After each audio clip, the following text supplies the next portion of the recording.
Hey friends, it's Michelle from Little Farm in the Valley. Today I'm going to kind of do a dairy processing day in the life video. I like to get the ball rolling around 4:30 if I can get out of bed that soon. So I have a whole bunch of milk to clean up from the last few days. Wow, check out the cream lines on some of this milk. Pretty impressive. Wow. So what I'm going to do first is take a ladle and get some of this cream off. So I'm just going to take a container and start ladling some of this cream off. Mostly what I'm going to do, so I'm going to take a different container and just take a ladle and start to take the cream off of these jars. Mostly the cream is going to be used for butter. This is the best time of year to be making butter when the cows are on fresh grass. That makes the best grass-fed golden yellow butter. So this is the best time to be doing that. So what I have found out is if you leave the cream on the counter to come to room temperature, ideally 55 degrees, your cream is going to turn to butter really fast compared to, like right now my milk is ice cold from the fridge. So this cream would take a while to turn into butter, but with the strategy that I'm using now with leaving it on the counter, it's going to turn to butter a whole lot faster. So this older milk, the cream is pretty thick laying on top of there. And then as we go down the line, the newer milk, the cream will not quite be as thick because it hasn't had that time to rise to the top yet.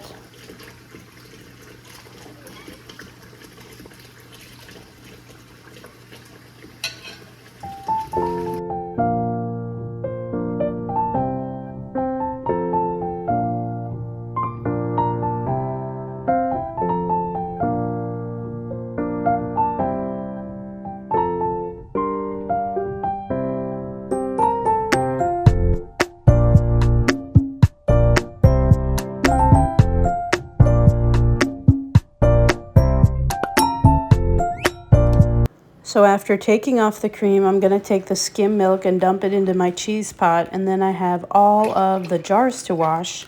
Before we go do the morning milking, I'll try to get as many jars washed as I can before we head outside.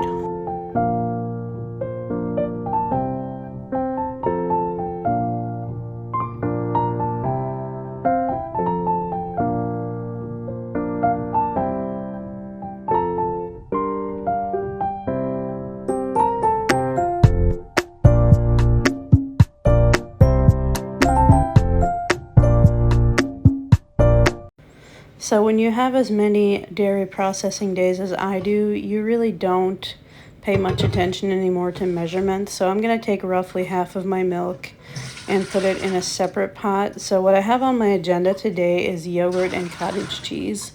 So I'm kind of going to split my milk in half and take half of it for yogurt and half of it for cottage cheese. So I'm going to divide the milk, and the milk that we bring in this morning from the milking, depending on which pot is, if there's one that has a little bit more or vice versa, I'll decide what to do with that milk when we get back from the milking.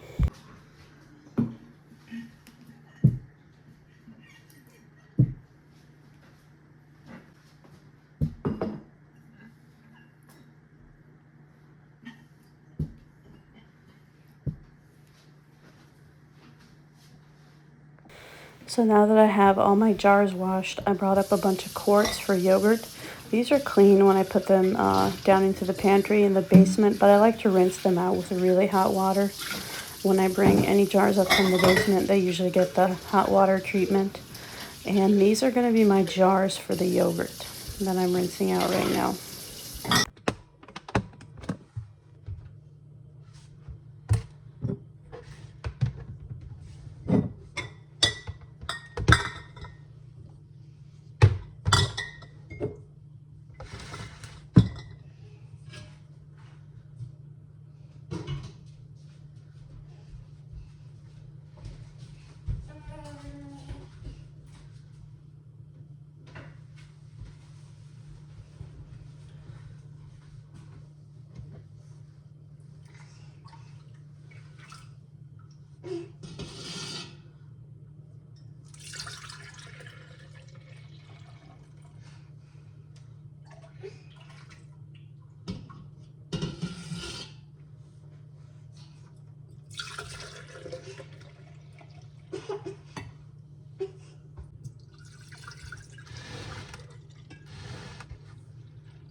Mhm.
So normally this morning milk I would take and strain it right into the pot if I don't need it for cooking or drinking.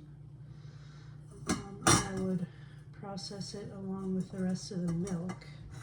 But today the milk is sold, so all I have to do is strain it and get it into the refrigerator to chill. So this is 1 gallon that I don't have to worry about processing today.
So now I'm gonna wash the milk dishes. That's where I like to get a head start on things because stuff piles up and I get behind really quickly when I don't get an early start on the processing day. Alright, it is 7:12. Got the breakfast stuff off to the side and cleaned up, and now I'm gonna focus on this milk. So this is my cottage cheese pot. Actually not for sure how big this pot is. This is 5 gallons, so this is maybe 3.5 or 4, but it's not full. So, well, it's got some markings there, 8, 12. It's got some markings out here too. So anyway, this is going to be cottage cheese. So with this milk, I'm going to turn it onto low, medium low, and bring the temperature to 84 degrees. So this is the pot that I was measuring milk out of. I've put water in it now. And this is for my yogurt. Got my cottage cheese recipe here. This is my Milk Cow Kitchen book that I'm using. Really love this book. So this is going to be the end product of the cottage cheese. But anyway, onto the yogurt, my jars that I filled. I do a double boiler, kind of like a double boiler. So this is 1 and 2, the double. And this way I don't have to like pour the milk out of the pot into jars after it's turned into yogurt. It's already in the jars, and I'm going to turn it into yogurt in the jars. I usually have to take out water because this is going to get way too full here, so I need to take out some water. I want to get this started because I'm not sure I'll be able to fit all my jars in here. I'm going to have 2 jars left over. So I need to get this going. I might switch out burners here because this is on the bigger burner. But yeah, my yogurt, I'm going to turn that pot pretty much to high to get that water, to get this water boiling. So if the water does go to like a full boil, you don't want it to be splashing into your jars. So you leave the water kind of at the shoulder here or less. Got my laundry hanging and wanted to show you the sunrise. It's beautiful out here.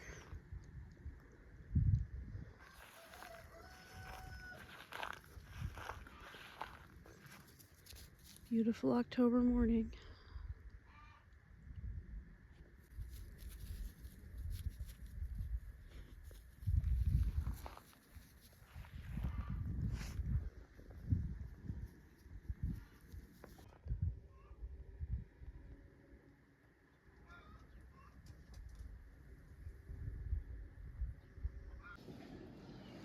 So I pulled these out of the pot. They're 180 degrees. So I have it here on a towel and I need to cool it down to 110 degrees. And then I can add my yogurt culture. Mom.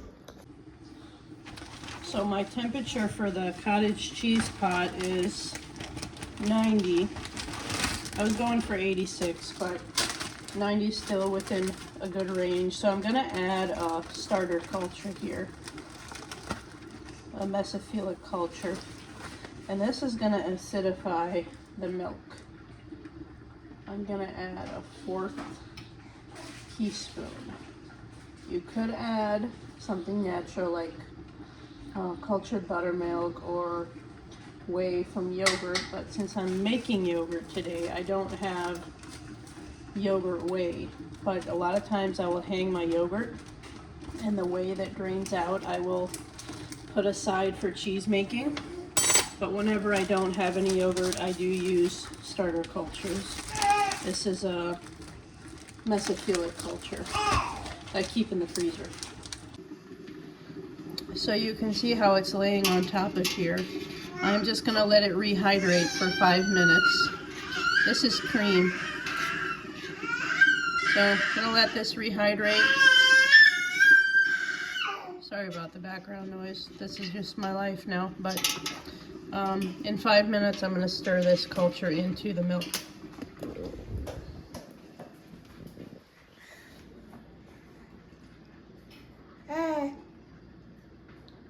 This is the background noise.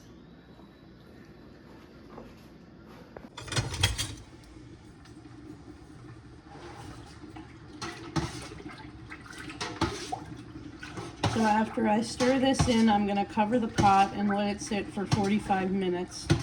And I'm going to try to hold the temperature 84 degrees. So we were at 90. Let's see where we're at now.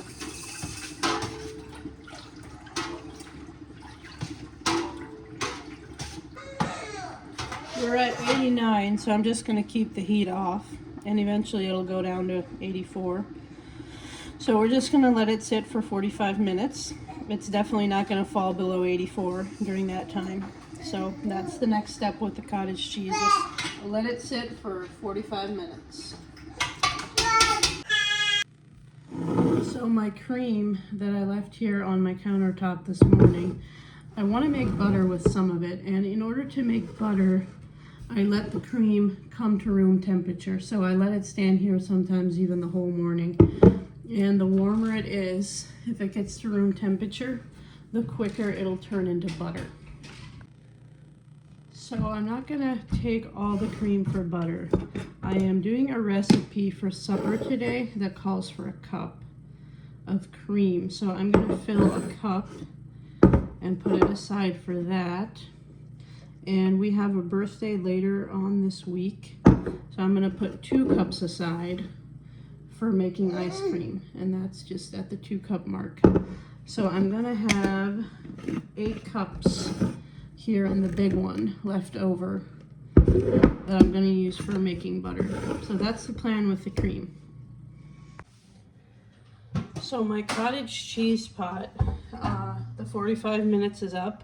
Now I'm gonna add my rennet. I dissolved my liquid, or my not liquid rennet tablets, but rennet tablets I dissolved in some distilled water. So now I'm stirring that into the milk for the cottage cheese. So I'm whisking it in using a back and forth motion. And then I'm going to cover and let it sit undisturbed until a clean break forms. It takes about 30 to 45 minutes. So get it all stirred up good. I'm going to check the temperature. See if it's dropped below 84. It's about 87. So it hasn't dropped too much yet. So for my yogurt that I have cooling here, I need it to be 110. Then I'm going to add a yogurt starter. So I normally use yogurt from an older batch, and I have some right there in that quart jar. That's from the previous batch. But every now and then I like to take a new starter to keep introducing new strains of good bacteria from the yogurt, because about every 4 to 6 batches I do this. And I do it when I notice my yogurt isn't setting up as nicely as it usually does. When the texture changes a little bit, I know it's time to get a new starter. So the ingredients here are cultured, pasteurized, grade A non-fat milk. But what you're looking for is right down here on the back, contains live and active cultures. So it names the cultures, Bifidobacterium, Acidophilus, Bulgarius, KC, Thermophilus. So it's got a bunch of good stuff in it, and that's what you want to make your own yogurt. If you use like a sweetened or flavored yogurt, sometimes those yogurts don't contain the bacteria that you need for yogurt to set. So if you use something that doesn't have them, your yogurt isn't going to set and you're going to have issues. So you always want to get a yogurt that has the live strains of bacteria in it. So all I need is 2 tablespoons per quart jar. So as soon as my milk, okay, as soon as my milk is 110 degrees, I'm going to add 2 tablespoons to my yogurt. So as I was saying before I got interrupted, that as soon as my milk that I've heated to 180, as soon as it goes down to 110, I can add 2 tablespoons. I just eyeball 2 tablespoons and get it stirred into each of my quart jars. I actually haven't even counted. So I have 2 gallons and a quart. So it's quite a big haul of yogurt, and that'll last me maybe 3 weeks if I'm lucky, because I use this yogurt for so many things. Every now and then I hang up a bag and let the whey drain out and put the whey aside for cheese making. And then what I have left is like a really thick yogurt, and I use that for sour cream and so many different things that you can do with these dairy products. It's mind-boggling. So another fun thing I'm doing today is I have this wheel of Parmesan that I made June 4, and I have written on it that it's going to be ready September 4. So we're in early October, and I need Parmesan for my supper recipe tonight. So the moment of truth, this is my first Parmesan that I ever made. So today I'm going to find out. I'm going to use my food processor shredding attachment, I think, to shred it, and I'll see if I can get it finer. I might just put it in the chopper part then and see if I can pulverize it into a powder. We'll see how it tastes once it's shredded. But I'm pretty excited about this. This was a long labor of love waiting for this to be ready. I've since made another wheel just a week or 2 ago. So if this is good, I'll at least know, hey, I've got another one aging in the fridge. So pretty excited about this one. So I'm got the processor out to do my butter. I noticed this cracked over here. Hopefully this is nothing serious. Anyway, so we're gonna start making butter.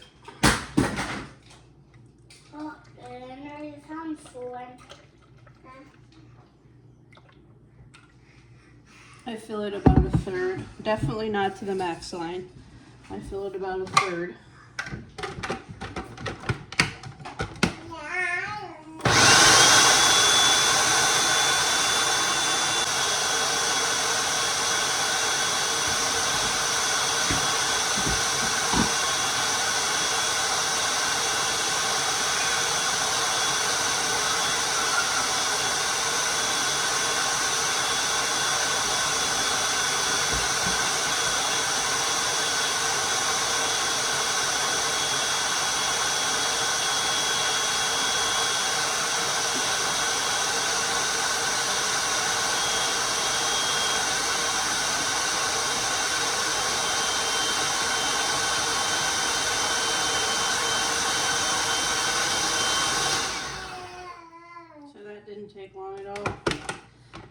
two. And this is the butter. Oops. So I have a strainer waiting here in the sink.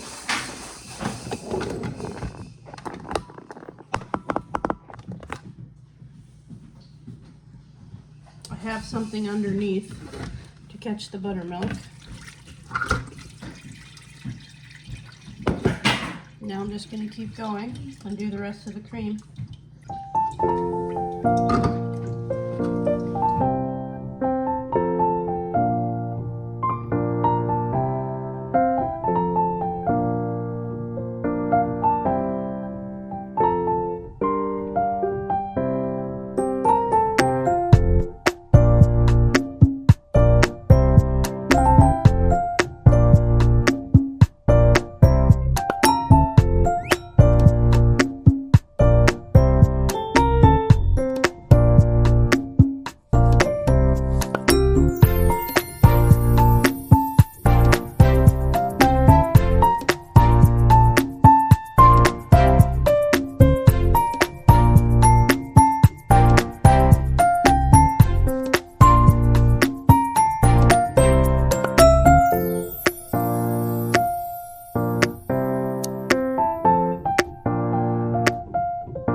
So I am working on my butter.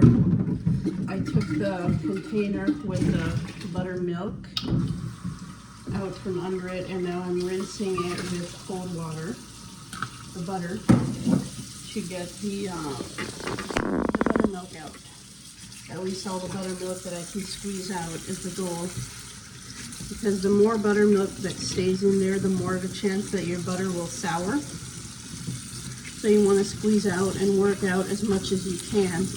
You can see the kind of the cloudy liquid on there, that's the buttermilk. So trying to get most of that out. And what I have here, the strained buttermilk, is I'm going to keep that in the refrigerator. And what I use that for, I always have some in the refrigerator. And it is great to use in recipes. Whenever a recipe calls for milk, recipes like if you're baking a loaf of bread or waffles or pancakes, it is the perfect thing to use there. And I actually read somewhere that you have problems with heartburn, the enzymes in the buttermilk, drinking that should be really helpful. So I thought that was pretty interesting. This such amazing benefits that, like, even what would be considered a waste product of milk, just amazing what you can still use this for. Another thing I like to do with it is I use it as a meat marinade. So I will pour it over chicken and marinate it for a day or two. And the enzymes in there tenderize the meat over a period of a couple days. It can even work as soon as just a few hours. If all you have is a few hours and you want to throw your meat in some, it's unbelievable how it works. So you don't want to be throwing away your buttermilk.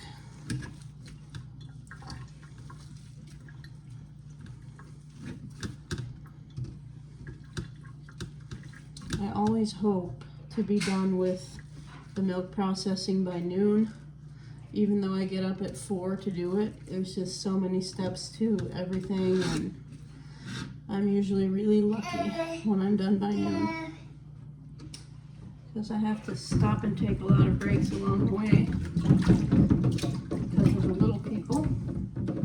So, just gotta go with the flow. So this is my jar for the buttermilk.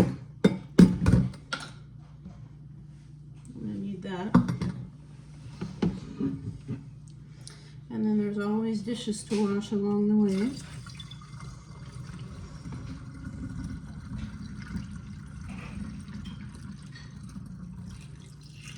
Bye.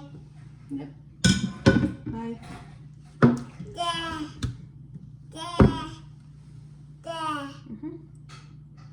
There. Everything.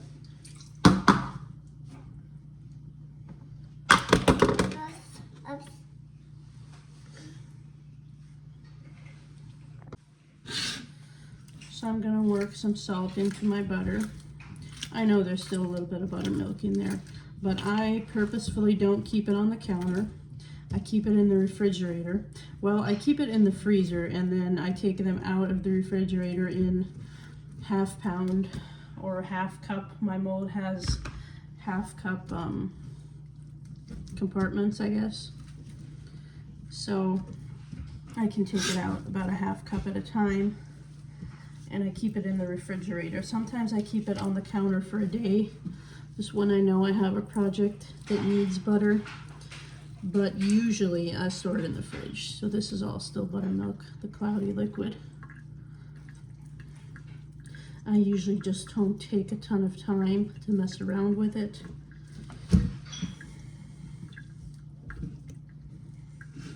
Because it's butter just for my own personal use. I mean, I can handle a little bit of buttermilk still being in my butter, that's fine.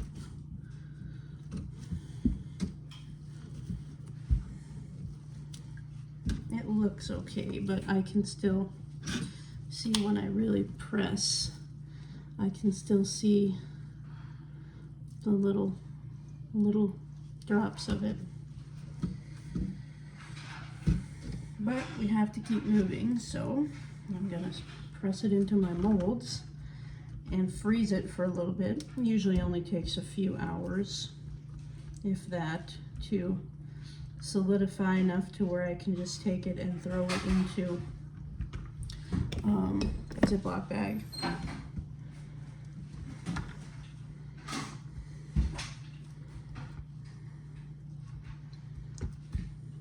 So this was from, what did we have? About 8 cups of cream.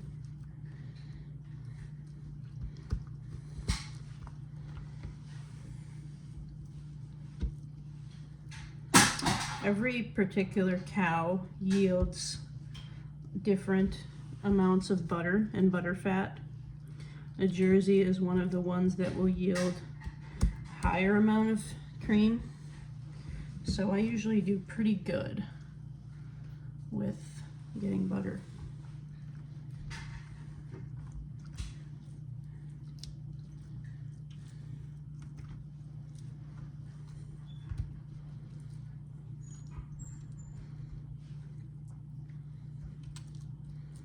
So this will amount to about 3 cups of butter from 8 cups of cream.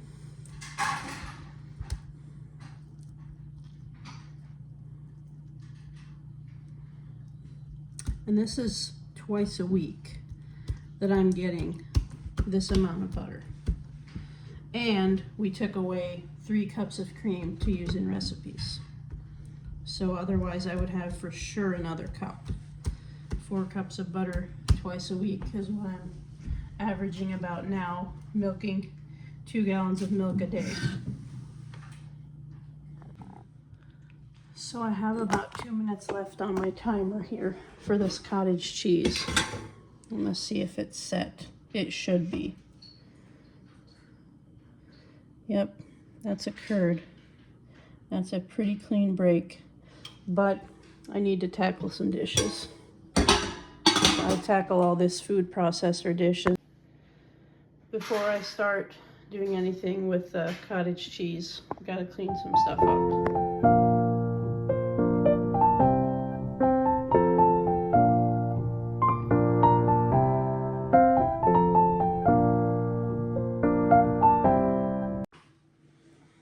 Okay, I thought I was going to be able to tackle the cottage cheese, but my yogurt is ready. Some of it is already 108, 109. So it's supposed to be 110 when I stirred in my starter culture, but luckily most things Those cheeses are pretty flexible. I think my cottage cheese will be okay if I wait a couple more minutes before I cut the curd. So now I am adding my starter, just eyeballing a couple tablespoons. And then I need to get the yogurt in some sort of an incubator and let it incubate for 8 to 24 hours. Whatever sourness you prefer as far as yogurt goes. I find that my sweet spot is about the 8-10 hour mark. So right now it's 10:30. If I get this in the incubator and let it sit until about 10 tonight, is usually at that point I will take it out and put my yogurt in the refrigerator. Sometimes I let it go overnight. Things get too busy. It's just a little bit tangier, which is fine too. Doesn't really matter that much to me anyway. But lately I've been loving that 8-hour mark. So what I'm gonna do is, you could use blankets to wrap it in. If you have an Instapot, I've heard they have a yogurt setting and an incubation setting for yogurt. I don't have an Instapot. So what I use, you could also use a dehydrator, I think, if you have a certain pretty high-tech dehydrator, I think. But I just use an ice box. So I'm gonna hop downstairs, get my ice box, and I'm also gonna use the warm water. The water from the pot where we were boiling the milk. I saved it, it's still on the stove. And you want the temperature of that water to be 110 degrees when you pour it over the yogurt. So I'm gonna check the temperature now and either add cold water, or if I need to heat it up, I'll turn it up. Let's see what the temperature is. I'm getting 120. So I'll just add cold water until it's 110, 124. So not too bad. I probably need more water anyway. I don't have much left in here. So I'm gonna get my ice box. I recruited Stetson to get lids and rings on my yogurt. So I will get my water. It's now 127 degrees. Oh, it's still on. I didn't realize that. So I'm just gonna add cold water to bring it to 110. And then I'm gonna cut my, okay, I'm gonna cut my cottage cheese curd. Okay, I'm just gonna cut this curd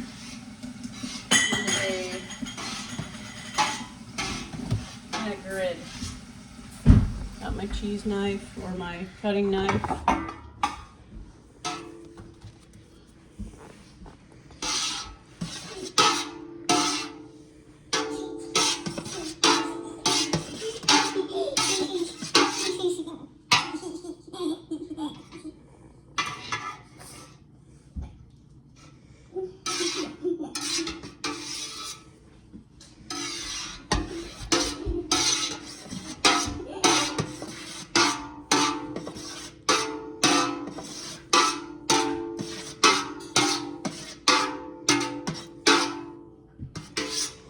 Okay, let me check my recipe here. Cut into 1/2-inch cubes using a curd knife. Let curds rest for 10 minutes. Okay, 10-minute timer. And then slowly heat the curds to 114. This should take about 25 minutes, stirring constantly with a spoon, perforated spoon. Okay.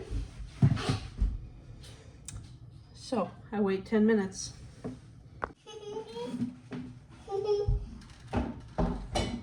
Okay, I'm gonna add some hot water here.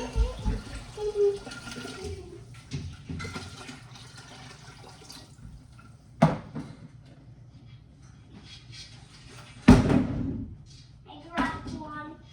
You dropped one. I did. Okay, this is down to 111 now. So I'm gonna call it ready to pour into the ice box. Once Stetson has all the jars in there, we'll pour the water over.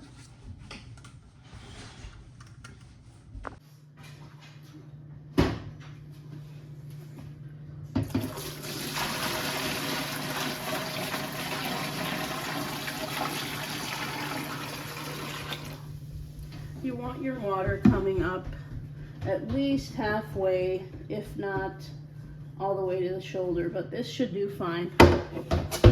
Okay, 8 hours. We'll see it right before bedtime.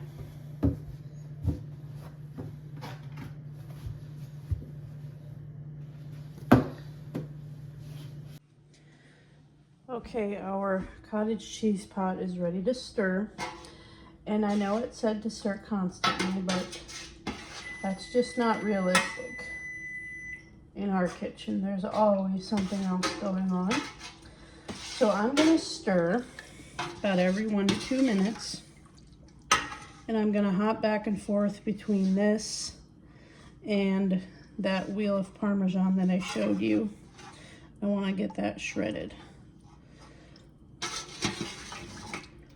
This is really not a delicate cheese, so we don't really have to be all that gentle, but we don't want to go stir crazy either, so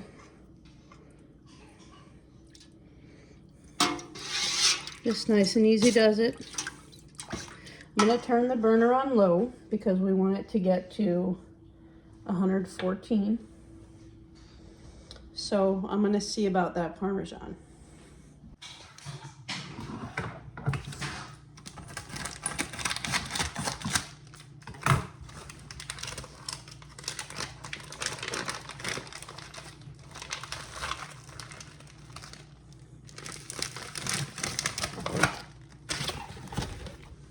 Wow.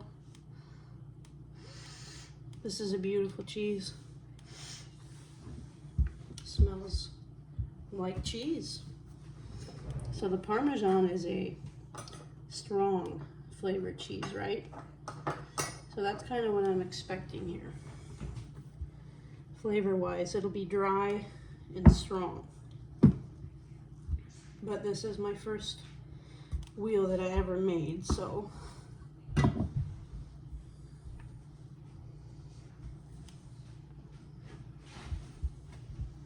I don't know that I've ever tasted a slice of Parmesan, but today's the day. I get down so you can see me.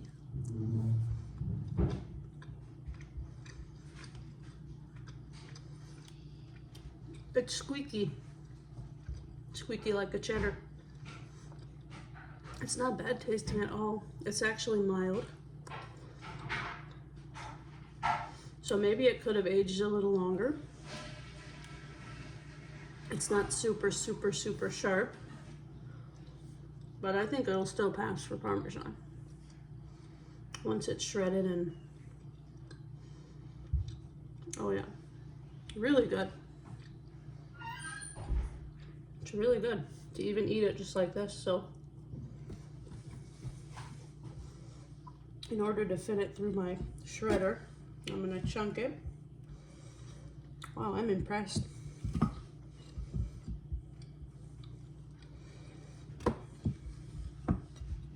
This is so good. Gosh, cheese making is so hard. Like, it's not hard, it's just, what's the word? It's such a labor of time and effort and love, and it's so rewarding 6 months down the road when you bite into something like this. Can you imagine what you would pay? Let's say you're buying a raw milk Parmesan in a high-end grocery store, like a Hy-Vee or something like that. Can you imagine what you would pay for a block of this cheese? This was maybe 3 pounds.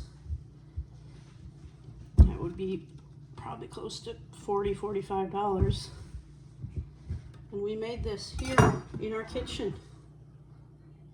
Amazing. Okay, let's shred some Parmesan. My shredding blade is attached, so I'm going to hit the slice shred button and get things going.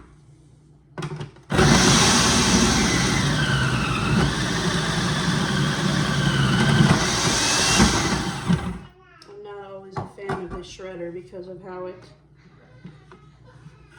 kind of leaves these pieces, but it's all I got to work with right now.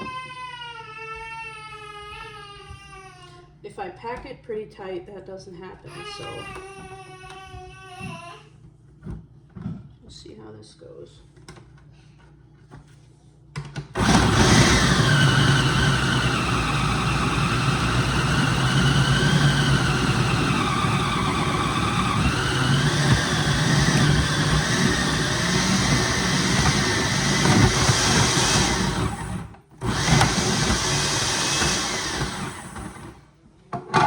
Not the best thing, but I guess I could always eat these pieces because this is a delicious cheese.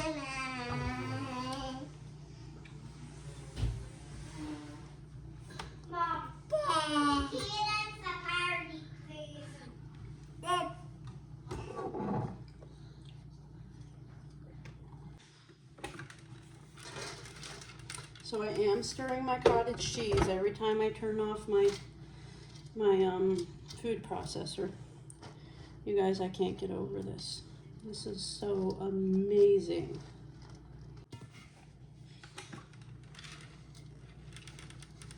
Okay, this is the last of the Parmesan. So I'm gonna bag it and keep it in the freezer. I do need some for a recipe tonight, which was my whole reason for pulling it out of the fridge. So I'm gonna put aside what I need and get the rest in a Ziploc bag and toss it in the freezer. But wow, I'm just really, really happy with this one. And I've got a bunch of samples to try later with honey. It's gonna be amazing. I'm gonna check the temperature. It's been about 20 minutes. So we're looking for 25 minutes at 114. We'll see. I'm guessing it'll be a little too low yet, the temperature.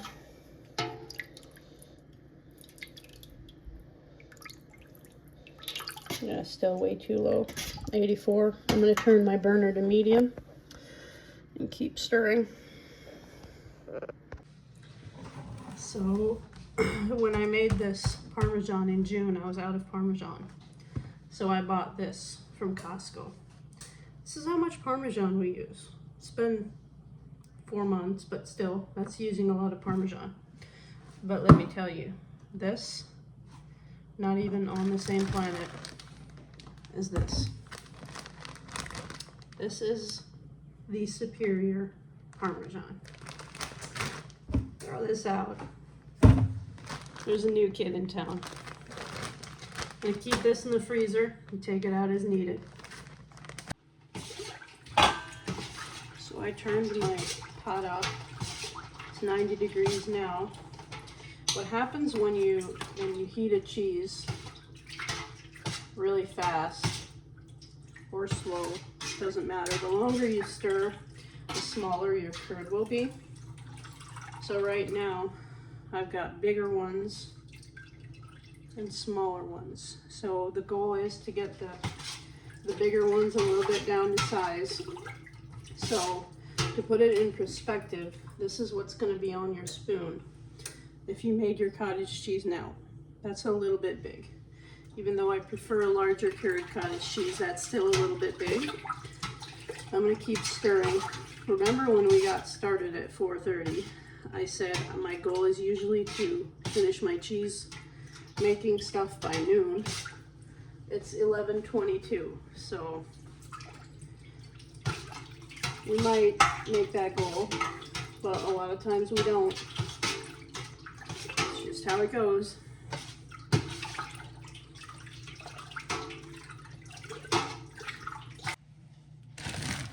I'm going to clean up the butter now. So this is what I call my butter bag. I keep it in the freezer, and every time I make butter, twice a week, this is what I put it into.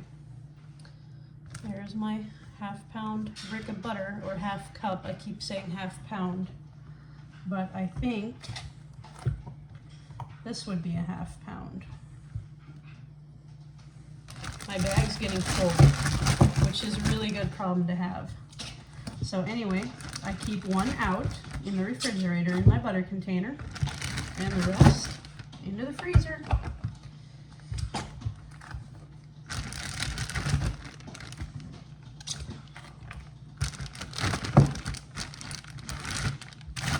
Butter's cleaned up. My cottage cheese curds are ready, so I'm preparing an ice water bath.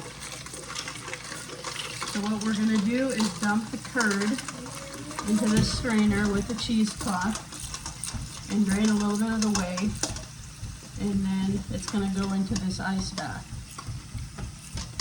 The goal is to cool the curds down very quickly.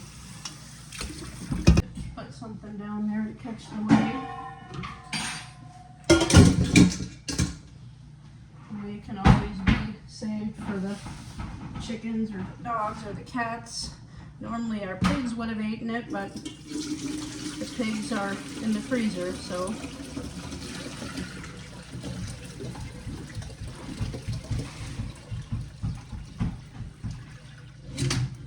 let's see if we can get this curd out.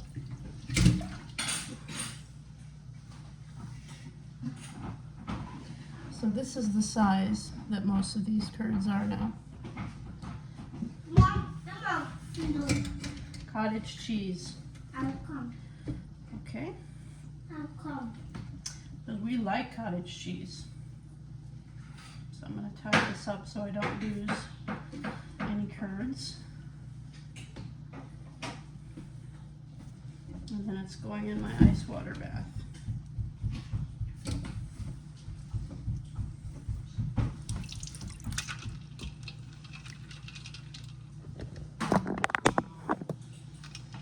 We'll swirl it around a little bit leave it in here for about 5 or 10 minutes. Okay, let me show you the magic of cottage cheese. So all we have here are the curds. Cheese curds. Yep, cheese curds. These are actually good if you just salt them and eat them. That's all it is cheese curds.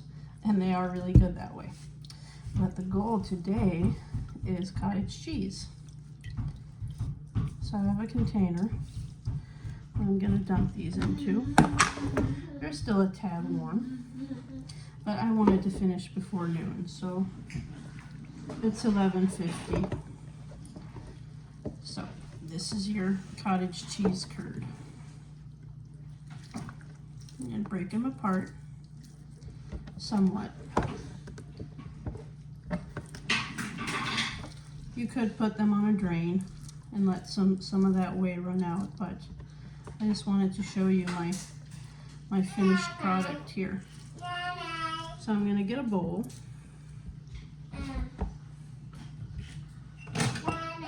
And make some cottage cheese.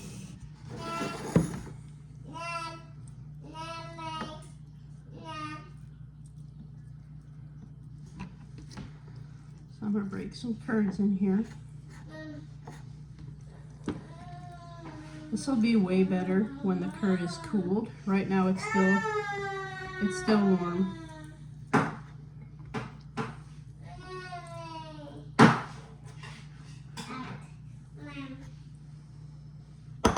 So what I have here is what we just made, plain yogurt. This is not the yogurt we just made. This is from a previous batch. But this is what I'm going to use to make cottage cheese. Just stir that up in there. And this makes the most amazing cottage cheese. A little bit of pepper in here. I'm gonna have this for lunch, even though it's still a little warm.